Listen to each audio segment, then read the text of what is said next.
जर झटपट तयार होणारी अंड्याची भाजी खायची असेल ना, तर नक्कीच या पद्धतीने बनवून बघा. तर बघा त्यासाठी एक तवा घेतलाय, तव्यामध्ये तेल घातलंय. तेल गरम झालं ना, की जिरं घातलंय. जिरं चांगलं तडतडून झालं, नंतर याच्यामध्ये बारीक चिरलेला कांदा घातलाय. कांदा ना चांगला परतून घ्यायचा. बघा या पद्धतीने रंग चेंज झाला पाहिजे. नंतर याच्यामध्ये आलं लसूण घालायचं आहे. तर मी इथे आलं लसूण असं ठेचून घेतलेलं आहे. तर याची चव खूप छान लागते. आलं लसूण चांगलं असं परतून घ्यायचं. आलं लसूण तेलामध्ये चांगलं परतून घेतलंय. त्याच्यानंतर आता याच्यामध्ये काही मसाले घालायचे आहेत. तर इथे लाल तिखट, हळद पावडर, धने जिरे पावडर, गरम मसाला आणि मीठ घालून घ्यायचं. परत आता हे मसाले आपल्याला तेलामध्ये परतून घ्यायचे.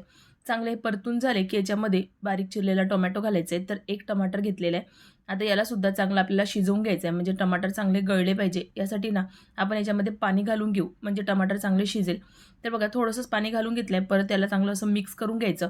2 मिनिटं असं शिजवून घेतलं. नंतर आता याच्यामध्ये अंडे घेतलेत. तर मी इथे 4 अंडे घेतले. तर या पद्धतीने थोडं अंतरावर हे 4 अंडे मी इथे फोडून घेतलेले आहे. आता अंड्यावर ना थोडंसं असं मीठ घालून घ्यायचं. म्हणजे ना याची चव खूप छान लागते. आता याला झाकून आपण 5-6 मिनिटं मंद आचेवर होऊ द्यायचं. तर बघा 4-5 मिनिटं मी ते होऊ दिलं होतं आणि मस्त असा आपला हा अंडा मसाला तयार झाला आहे. वरून बारीक चिरलेली कोथिंबीर घातली आहे. एक उकळलेला अंडा होता त्यातला मी थोडासा असा किसून घातला, म्हणजे दिसायला देखील छान दिसतो. तर बघा मस्त असा झटपट तयार होतो. खूप जास्त वेळ लागत नाही. कुठल्याही वाटांची गरज नाही. तर बघा अगदी चमचमीत आपला हा अंडा मसाला तयार झाला आहे. रेसिपी कशी वाटली मला कमेंट बॉक्समध्ये नक्कीच सांगा. सोबत ही रेसिपी तुम्ही कुठल्या सिटीतून बघताय ते देखील मेन्शन करा. तर चला भेटूया अशाच नवनवीन रेसिपींमध्ये. Bye bye.